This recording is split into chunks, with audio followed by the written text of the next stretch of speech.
Good afternoon, ladies and gentlemen, boys and girls.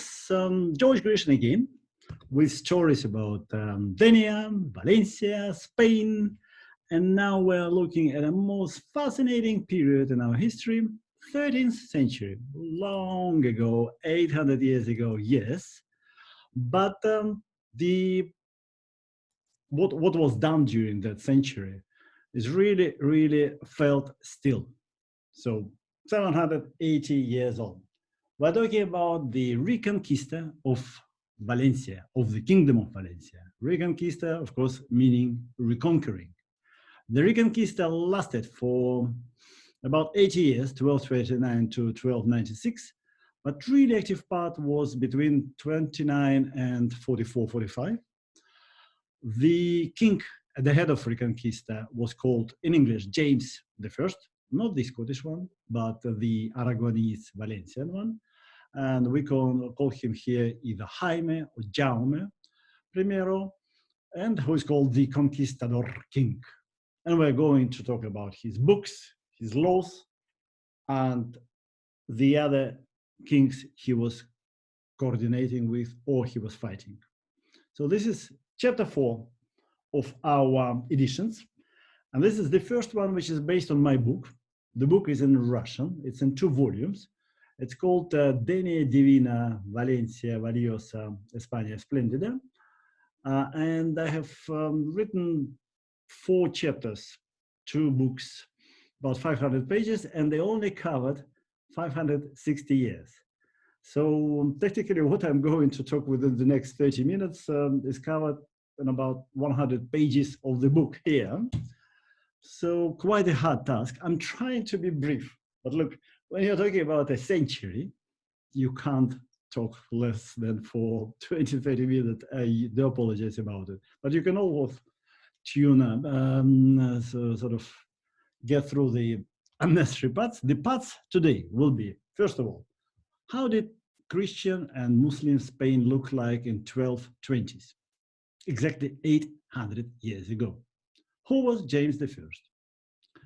How the Conquista of Valencia, the Kingdom of Valencia, how come that it lasted for 15 years? What was Miracle in Puig? The peaceful entry to Valencia, the 7 years treaty with Rey Zayan we're going to talk about, books and laws of the king, of the conqueror king, and then battles for Xàtiva, Denia, Capt Carros as the conqueror of Denia. How did he manage to conquer this very fortified town, very powerful town of Denia? And then how come that at the end of the reconquering of Valencia, we had 2 problems on our hands here in Valencia. Some problems with the Kingdom of Castile and with Mudéjars, i.e. those Muslims who left here, well, who actually didn't want to go and who were still living here for another nearly 400 years. And of course, we're going to talk about our favorite fiesta, Moros and Cristianos, i.e. Moors and Christians, okay? But first things first, 1220, the peninsula of Iberia, Iberian Peninsula, 5 kingdoms owned by Christians. That's my dog, our dog who is thinking about eating something. Her name is Pulga.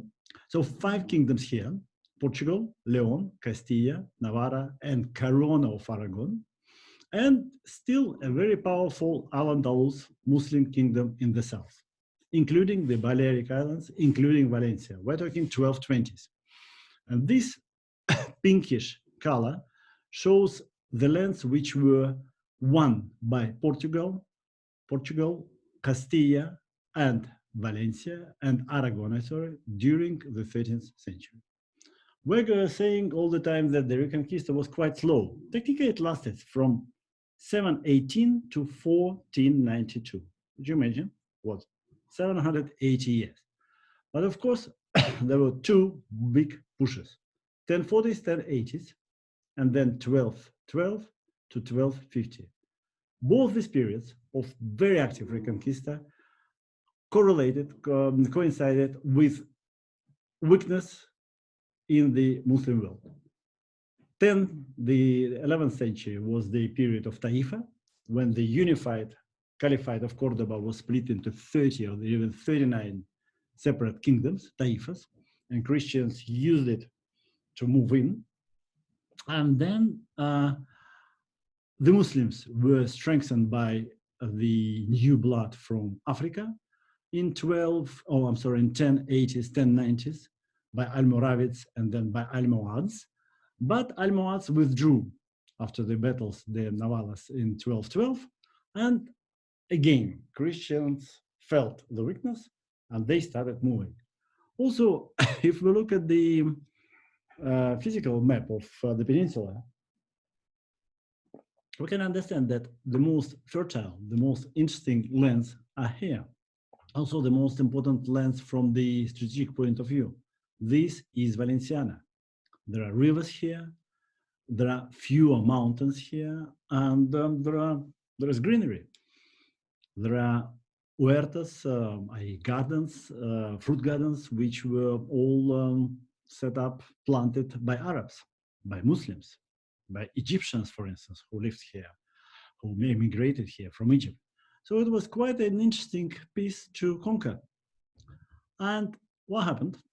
In 1220s, the most important bits of Christian world, there were two of them: the Crown of Aragon and the Crown of Castile. Castile is here as the unification of two kingdoms, Leon and Castile proper. And that happened in 1230. Castile and Leon being united into the Crown of Castile. And they had one dynasty, Casa de Borgoña, which was on the throne of Castile, and then then the Crown of Castile between 1126 and 1369. The flag, the lions of Leon, of course, and the castles of Castile. Ferdinand III of Castile, the saint, was the first monarch of the United Crown. And by the way, he was contemporary and nephew by the second marriage of our king, Jaume, or Jaume the First. But first, we have to mention that there was also a Crown of Aragon. This is the famous orange and red shield or sign, let's say, coat of arms of Aragon. And Crown of Aragon was set up when the Kingdom of Aragon got into union with County of Barcelona. Barcelona never in its history, including Catalonia, was a kingdom. It was also it was a condado, a county, and before that, prior to that, it was Marque of the French kingdoms. But anyway, the united Crown of Aragon, i.e. Aragon and Barcelona, was established in 1164, and the united dynasty, the Casa de Aragon Barcelona, came into being 1164. Alfonso II was its first king, and it was very interesting. Technically, they should have a queen. Petronilla, the mother of Alfonso II, was the first lady to rule any country on the peninsula, on the Iberian Peninsula. But she abdicated in favor of her son in 1164. So we had two crowns here, Leon and Castile here, and Aragon. Of course, there was also an emerging kingdom of Portugal and a kingdom of Navarra, which existed for years and years and centuries and centuries after. And the most important person in the crown of Aragon at the beginning in 1220s was Jaume the First, Jaime the First, Jacques or James the First, who lived between 1208 and 1276, and he was a king for 63 years. Between 13, well, he was 5 years old, not very much of a king to start with, but anyway, technically, he was, his reign was the longest in the history of Peninsula, 63 years between 1213 and 1276. His biggest, the biggest thing which he did was reconquering Valencia. This is why he's called Reconquistador, the conquering king. And that was not a simple thing.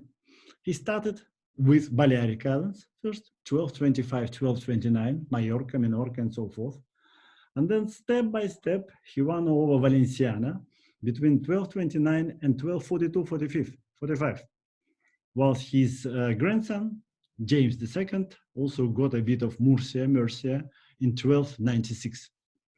You can see here the gradual growth of the whole Crown of Aragon between 1035, small territory in the mountains near Pyrenees, and then the final area of the Crown of Aragon in 1327. So it took about 300 years for the Crown of Aragon to actually create this kingdom, including Balearic Islands. And we will be talking about other possessions of Crown of Aragon in Mediterranean later on. What was very important? See, these are the lands which Castile and Aragon conquered or reconquered during the 13th century. Here is Murcia. And for Castile, for the Grand Castile, that was the only access to the Mediterranean Sea. And fortunately or unfortunately, there was a big question. Should Murcia be Aragonese or Castilian? The thing is, they started to get ready for reconquering already in 12th century, 100 years before the events we're now talking about. So the first treaty, how to actually separate these particular lands, i.e. separate the future possessions of Castile and Valencia, the first treaty was signed in 1150s. And it was very, very detailed. See, this is the possible potential border between future Kingdom of Castile and future Kingdom of Aragon or the Kingdom of Valencia. See how it was in our places. That's Denia, this is Villajoyosa, here is Alicante. But this border was actually moving during the next 100 years, between 1250 and actually 1390s. Anyway, we're talking about the famous king. If you ask any Valencian, any Spanish, who is the most famous king in the history of Levante, of Aragon, over the last 1,000 years, anybody will answer James the First, or Jaime the First, or Jaume the First. 1208, 1276. He was born in present France. And of course, there he was called Jacques. And he was speaking Occitan language, the language of the south of France. This is the tower in Montpellier, where I was half a year ago. And this plaque actually says that here, in this town, not in this tower, James the First, or Jacques, at that time he was not the first, was born. He was a handsome person, a very tall king with blonde hair. Actually, he was born by mistake because his father, Pedro, didn't quite like his mother. And they actually told him that he was going on a romantic meeting with one of his mistresses. He spent the night in complete darkness. 9 months later, it turned out that actually the lady he spent the night with was his actual wife, his legal wife, and James was born. Jacques was born in Montpellier. In any little or big town of the Kingdom of Valencia, you will see a monument to Jaime I, or Jaume I. This is in Valencia. This is again in Valencia in the Generalitat. This is in Elvira, which is between Valencia and Denia, where he died. That's his place of his burial in Poblet, which is in Catalonia. The Catalonians are now saying that this is pantheon of Catalonian kings. There was never such a notion, Catalonian kings. There was a notion, the kings of Aragon, and there was a notion of the kings of Valencia. Never the kings of Catalonia. But anyway, Jaume the First, Jaume the Second, and lots of other Aragonese Catalonia, the kings of Aragonese Catalonian dynasty lie there. In Denia, we have a very strange monument, very futuristic monument, although it was placed in Plaza de Paris, which is now called the square of James I about 20, 30 years ago. So who he was? Larger-than-life person, king, yes, but he was also author, a poet, a legislator, and he is known for the fact that his reign was the longest in Spanish history, 63 years. At first, of course, he was not reigning from the age of 5. He was taken to a Templars castle in the north of Aragon, actually in present Catalonia, and he was brought up there for 5 years. And then when he became a knight, I think at the age of 12, he actually more or less was admitted to the court and gradually started reigning. What happened? The process of reconquering of Valencia. Civil war, or let's say misunderstandings within the Muslim side. There was a emir of Valencia in 1228, was called Zaid Abu Zaid. He was placed by Almohads in this position. Valencia was quite an important kingdom at that time. But the most important thing is Almohads themselves withdrew to Africa during 1210s, 1220s. And a very famous person called Abu Zayan, or Zayan ibn Mardanish, actually used this opportunity. And in 1228, he removed Zaid Abu Zaid and became Malik, or Rey de Taifa de Valencia. Taifa de Valencia was a newly established small kingdom, but independent kingdom. Zaid was not very happy. He took Christianity and he went to Jaime the First asking for help. So this, civil strife within the Muslim Valencia actually helped, because when you're thinking about the dates, that replacement of Zaid by Zayan happened in 1228. See here, the reconquering of Valenciana started in 1229, the next year, when Zaid Abu Zaid explained to Jaime the First how to conquer Valencia. What kind of conquering it was? We only know one big battle. That was the La Batalla de Puig, the Battle of Puig in 1237. There's a famous painting, which is of course now in England, in London, in Victoria and Albert. And you can see our Jaime I king here, who is helped by nobody else but St. George during this battle. 15th August 1237, when the Muslim troops were completely defeated. But although Puig is only 30 kilometers north from the present center of Valencia, Valencia itself was only reconquered a year later. What was happening? Well, the balance of power was very, very delicate. Yes, the Pope Gregory IX in 1237 declared that conquering Valencia is a crusade. But, well, it took time. Anyway, the siege of Valencia started in 1238, so at least half a year, if not 8 months after the Battle of Puig.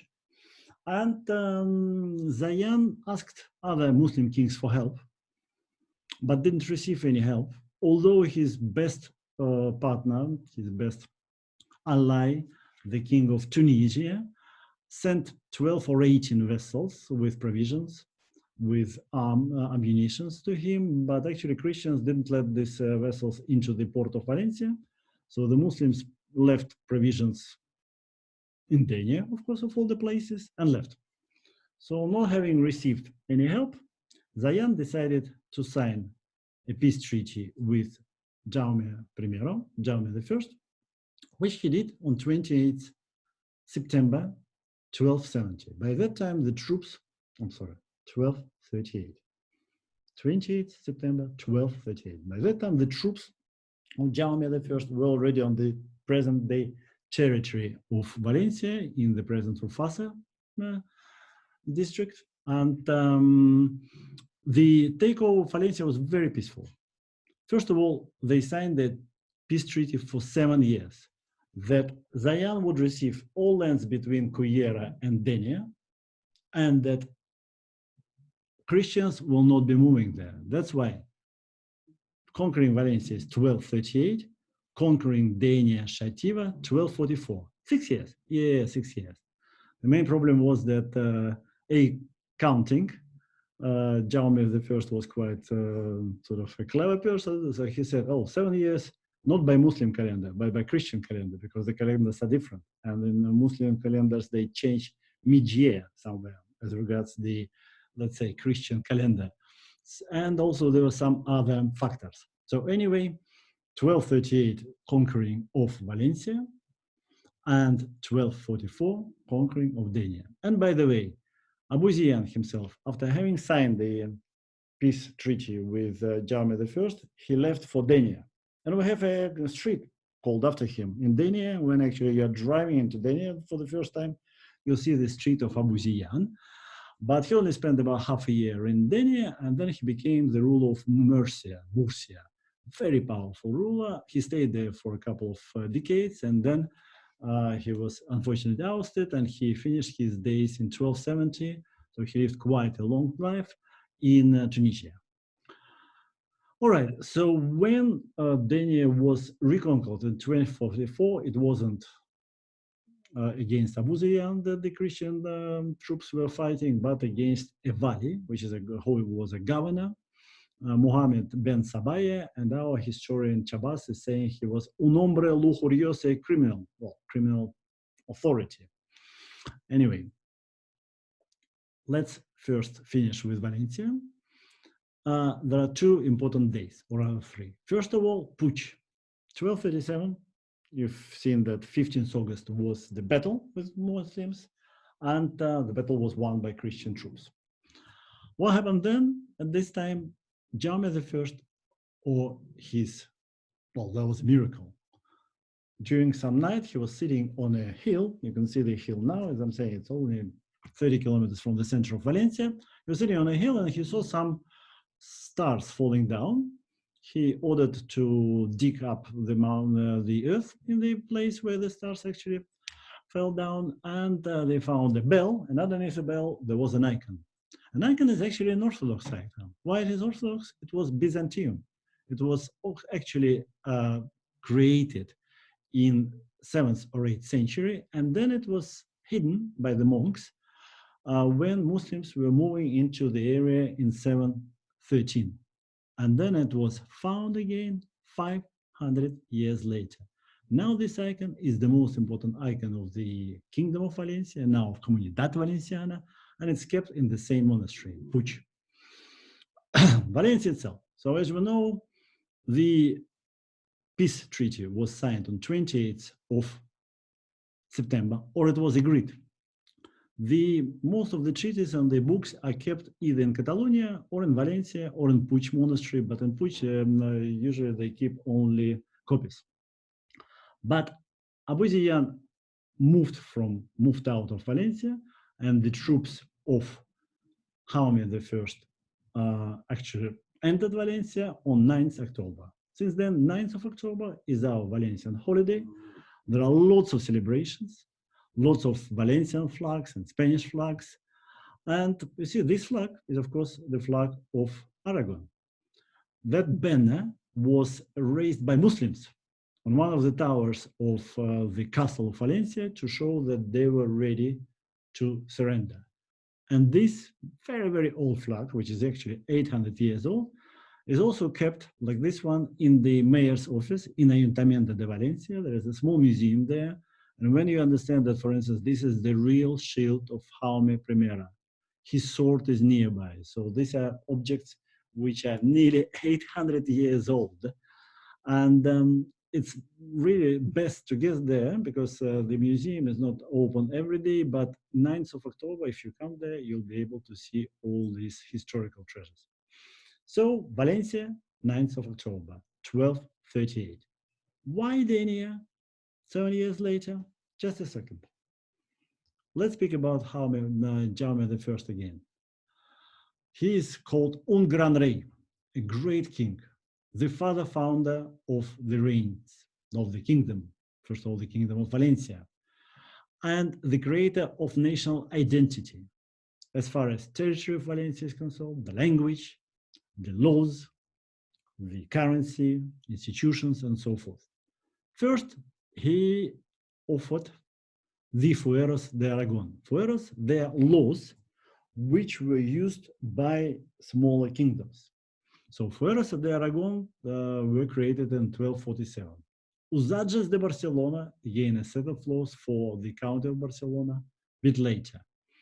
And then in 1238, the king set up the Kingdom of Valencia, and the laws of Valencia, Los Fueros de Valencia, were finally adopted in 1261, so about 23 years later, the reconquering, and they were valid till 1707, for 450 years.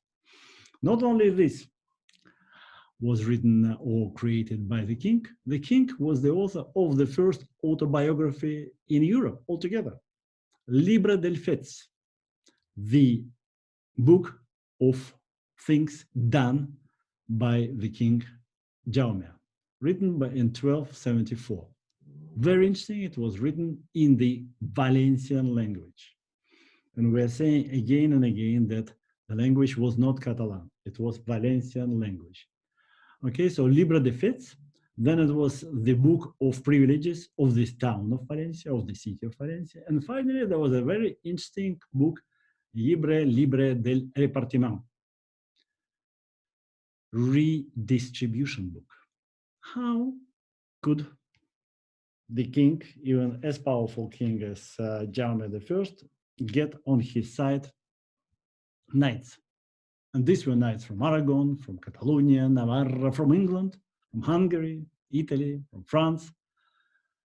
By the time he started Reconquista in 1229, his spies already knew exact maps of each town they were to reconquer. And they knew all the big houses, gardens, channels, bridges. And that book was the Book of Promises, that if this particular knight will support Jaime the First during the reconquering, he will receive that particular house in Valencia or that garden in Denia, in Xàtiva, and so on and so forth. This is one of the most strange books in the world's history. See, there are lots of arrows showing, okay, fine. Actually, then finally, this particular house went to that particular knight from Italy and so forth. You can see a copy of the book in the Puig monastery. I think the excuse me, original is kept in Catalonia. So James the First, laws and books and posteriority. Now, Denia. Denia was a mighty, mighty castle. 5 chains of walls, 41 hectares. So how could Christian troops, which were not that strong at that time, conquer this mighty system? This is the castle, then the lower part of the castle, the big Medina, the Muslim town, then Forti, which is the Arrabal, that's a suburb, and then Atarazana, which was a shipyard. All of this stretches that way. This is the view of Denia, of present-day Denia, from the castle hill. This is Mongo Mountain, and that stretched that way. It's a little mountain here, Spanish call it Monticula, called San Nicolas, allegedly after a West Gothic bishop who lived there in 5th or 6th century. So what Dan Carros, Per Echemen Dan Carros did, in 1244, he built there a fortress, a little castle. Who was he? He was a very known military commander. He was called an admiral of the fleet because he was at Jaime the First side when they were conquering Balearic Islands in 1220s, nearly 20 years earlier. So he was given this task of besieging and then actually conquering one of the mightiest fortresses in Muslim Valenciana. So what he did, this is a picture from our historian Chaba's book. Per Echemen Dan Carros built this fortress on the San Nicolas or Olimbroi hill. The hill is now here, far away, 300 meters. And you know what? it is forbidden to build anything here. Why? Probably because it was the place where first a bishop lived 1500 years ago. Then there was a Muslim monastery, Rabita. Then there was this castle, Olimbroy Castle. And now it's still, the houses next to it, they're very, very expensive houses. That's a good area of Denia. But this place is not to be built over. We have Carrer del Castell de l'Olimbroy, the street which goes from the center of Denia towards this particular place. And we have square, plaza, del per Echemendan Carros, Conquistador de Denia. So the person who actually conquered Denia. And he was besieging it for 4 or 5 months from here. How to break all these walls? So he used a Odyssey type approach. His troops left the Olimbroy Hill during nighttime. There were no more fires and so forth. And the good citizen of Denia decided that Christian troops went away after, illustrious and resultless siege for a few months. And so they opened these gates and started moving towards Olimbroy, whilst the Christians actually hit Denia from this side. They were the gates of Terra, the earth gates. They opened the gates and they flooded Denia with sangre and fuego, with blood and fire. And that was on the day of 12th May 1244. Some people are thinking, some historians are thinking it was in July 44. Anyway, long ago, from that time on, Denia was always Christian. And Olimbroy is actually a symbol de la Conquista de Denia.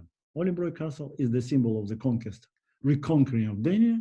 We have this little plaque underneath the modern castle, the present castle. And actually there are no plaques, there are no explanations on Olimbroy Hill now. It's quite a forbidden place, which is really sad because it's a very historic place for Denia. Anyway, depopulation.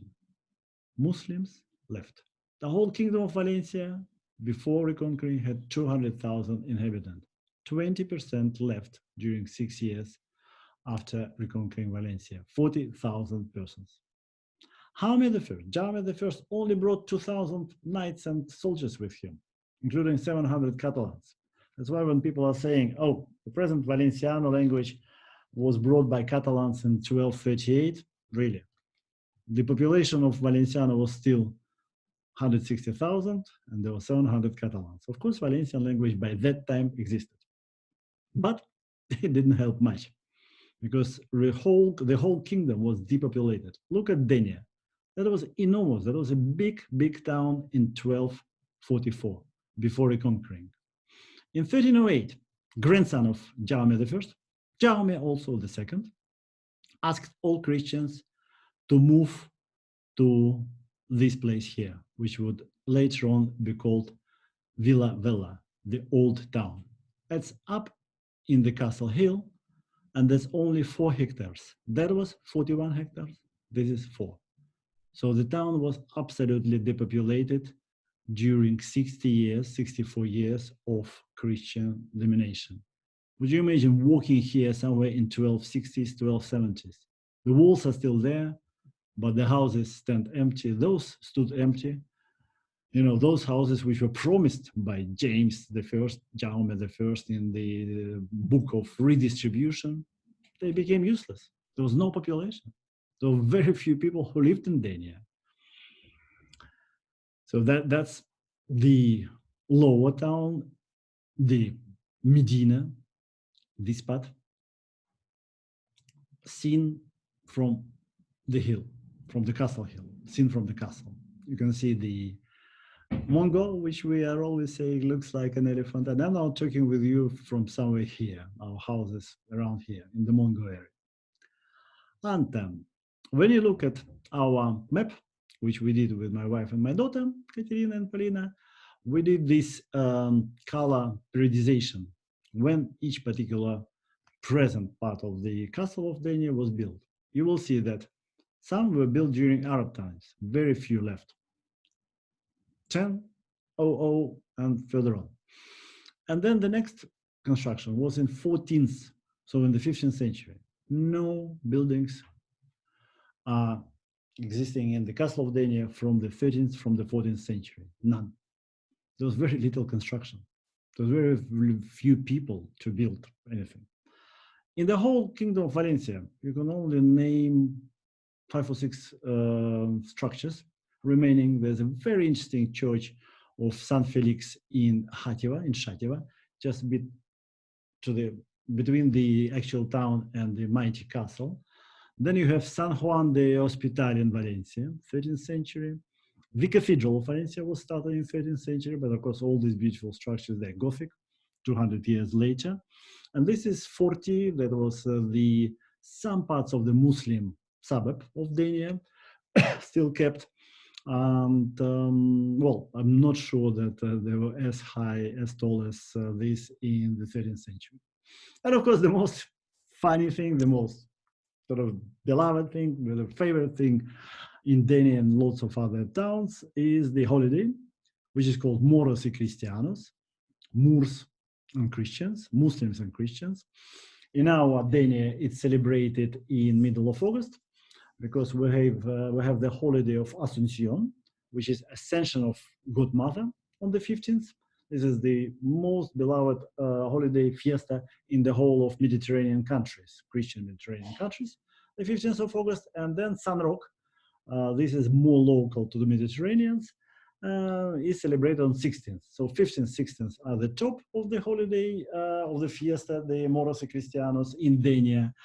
And you have the parades, you have the processions, you have, of course, dinners, what Spanish would do without the dinners. There are 8 battalions of Muslims and 8 of Christians. Some of them issue most interesting, most fascinating books, actually writing about explaining their history, who were Almoravides, who were Mozarabes, and so on and so forth. So it's really a place to be. Denia is a place to be in the mid-August. And you have this shooting in the streets, of course, mock shooting and so forth. And of course, the same holiday is celebrated all over our Valenciana. You have it in Valencia in October. In Alcoy, it's one of the most beautiful holidays. It happens on St. George Day, 23rd April. And they have Moors, Christians, and also Hebrews, Jews. And these gentlemen are wearing Jewish clothes, most beautiful. This is a celebration in Valencia, and so on and so forth. So that's a beautiful holiday, and just look for the calendar where it's existing. Now, finally, once again, we're talking about 13th century. So these are the results of the 13th century. Portugal, the Kingdom of Portugal, moved down to the south. The Crown of Castile got all these lands, including Murcia, but then Castile and Aragon / Valencia will be fighting for all these places for the next 150, 200 years. And the Crown of Aragon got extended for the lands of Valencia, of the Kingdom of Valencia. So the kings of Valencia actually were in being between 1238 and 1707. This is the list of the kings of Valencia. When James the First, Jaume the First died, actually set up the Kingdom of Majorca, one of his sons. But his senior son, Pedro III, got the Crown of Aragon, which included Kingdom of Valencia. So by 1240s, by 1250s actually, there was only small part, Muslim part of the peninsula, Reina de Granada, the Kingdom of Granada, all the rest was reconquered. So thank you very much for your attention. We were talking about 13th century. Our next subject, of course, will be 14th century. We're going chapter by chapter. I'm reminding you that this is all part of the book. We're now doing a smaller book, much shorter book, only 15 pages, which will be the history of Denia, just of Denia, without Valencia and bit and so forth. And I'm more or less going chapter by chapter of this future book. Thanks a lot. If you have any questions, find me on Facebook, George Grisham, or write to me an email on grishams@me.com. Thanks very much for your attention. Goodbye. See you soon. Bye.